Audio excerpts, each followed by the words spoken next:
Hey, how are you guys? Today I'll be showing you how to make your own self-sorting mealworm farm. So you might be wondering why anyone would want to raise mealworms. Well, it's actually food sources for a lot of pets such as chickens, fish, birds, reptiles, and a couple other animals. So it's a lot easier and cheaper to raise them yourself than to buy them from the pet store every week. So let's go ahead and I'll show you guys how to build your own self-sorting mealworm farm. So now the first thing you'll want to get for your mealworm farm are 2 storage totes like these and 1 lid to fit on top of them. And you'll want 1 tote to be a little shorter than the other one so that when you stack the 2 on top of each other, you'll have a couple inches of space on the bottom. So the first thing you want to do is take your shorter tote, flip it upside down, trace out a rectangle on the bottom like I did here, and then go ahead and cut that out. And you can cut this out by either using a box cutter or maybe some kind of handsaw. Okay, here we go, just cut it out, and now we're left with a nice big hole and about an inch ledge all the way around the bottom of the bucket. So next we'll want to take some 1/2 inch thick by 1.5 inch pine, and we'll build a square frame to sit on the bottom of the box. And here's my frame, and as you can see it fits over there quite nicely. Next you're going to want to take some screen like this. As you can see, it's pretty fine screen, and you're going to want to cut out a section just large enough to fit over your new wooden frame. Just like I did here.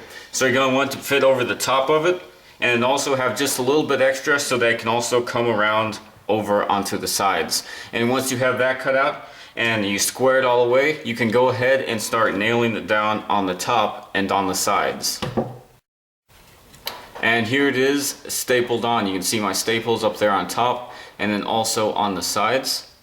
And so my staples did not go all the way into the wood, so I'm going to take a hammer and I'm going to finish tacking those in, and then once I've done that, I'm going to cut off all of the extra screen around the top.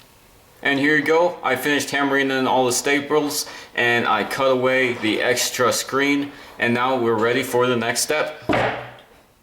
So next we will take the bucket that we've cut the hole in, and we'll go ahead and we will set it down on top of our wooden frame and screw it in. And here it is, I just screwed it on and it fits on there perfectly. And I know I went a little screw crazy, but I'm just trying to make sure that I have a good seal so that no beetles can slip through the cracks.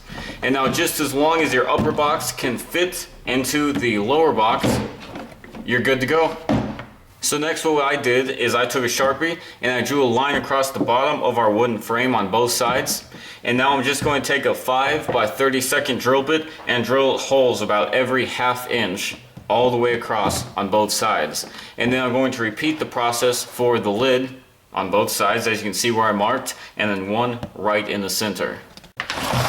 And here we go, drilled the holes on the side and also on the lid. So now you just simply put your lid on top of the small tub and then put the small tub inside the larger tub, and you are now ready for mealworm beetles.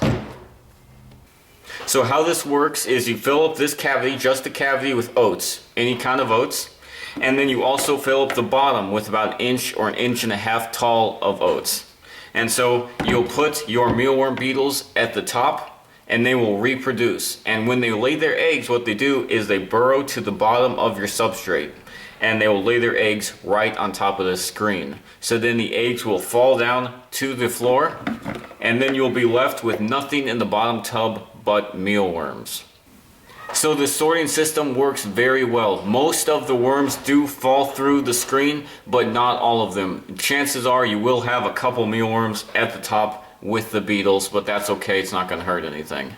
So here you'll see some mealworm beetles. I started this a couple months ago, and there's a lot more in there than you see. Some of them are buried down in there, and so all they need to survive, all the mealworm beetles need to survive, and all the mealworms need to survive are the oats. They eat the oats, and then just throw in a couple old carrots or potatoes, and they will eat those for water. And so you really only need 1 top tub, but you'll want to have maybe 3 or 4 bottom tubs. And what you'll do is you'll just rotate which one this sits on about once a month.